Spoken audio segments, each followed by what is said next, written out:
This week, phones and tablet leaks galore, Nokia's camera software fix, and more. This is the Mobile Nation's Monday Brief.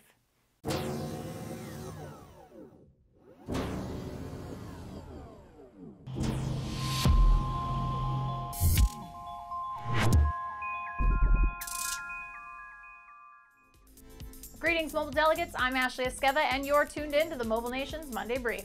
First up, there are less than 10 days until the official launch events of BB10 globally, and the CrackBerry Nation has reached a fever pitch.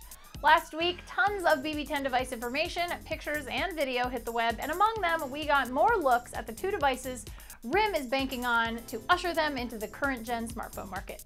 The Z10 we've seen before, but it doesn't hurt to check out another video tour as it's a delicious-looking touchscreen slab with a slew of powerful features.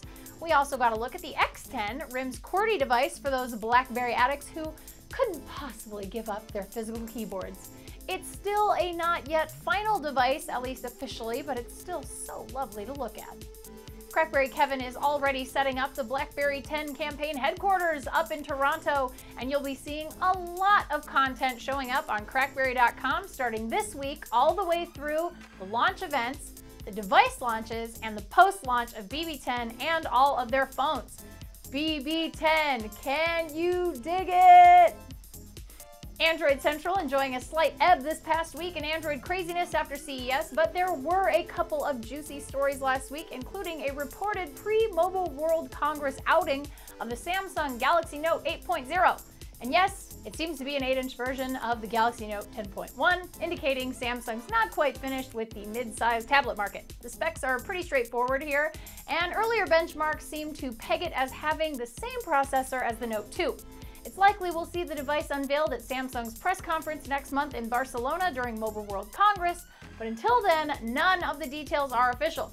If you want more information on the alleged Note 8.0, hit up androidcentral.com. WPCentral reporting last week on an anticipated fix coming to Nokia Lumia 920 devices. Many buyers were dismayed to discover the daytime camera shots weren't as sharp as they were expecting, and considering Nokia is really touting their camera as a killer feature on the 920, it was more than a little disappointing.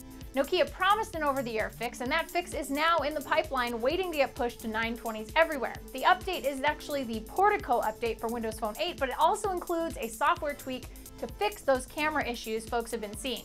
So Danny over at WPCentral took side-by-side comparison shots to show the difference between pre- and post-update 920s, and the update definitely shows some vast improvements in daytime shots. There are more pictures to check out over at WPCentral.com if you're interested in seeing the full gallery. Rene over at iMore is at it again with one of his world-famous editorials. This time around, he mused about how new hardware wasn't nearly as important this year for Apple as software and cloud services will be. Sure, we all know we're going to get an updated iPhone and an updated iPad as the year goes on, but with the launch of BB10, iOS officially becomes the oldest smartphone OS on the mobile market, and that means they're going to have to find ways to innovate and bring you more via Siri and other services. That doesn't mean it's the end of Apple, though. On the contrary, with Johnny Ive at the helm of human interface and design, I think we're going to see some very interesting shifts in the way iOS 7 interacts with an iDevice owner. Rene's got a really great point in that this year kind of marks the first year that hardware competition is less important than services and software competition.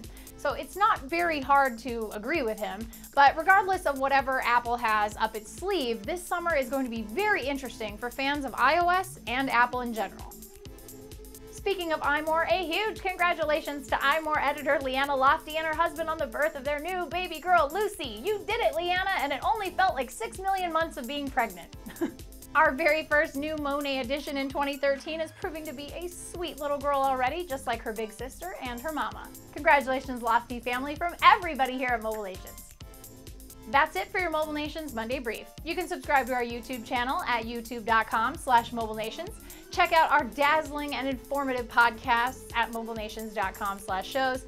And you can follow me on Twitter at Ashley Esqueda. Nations, you have been briefed.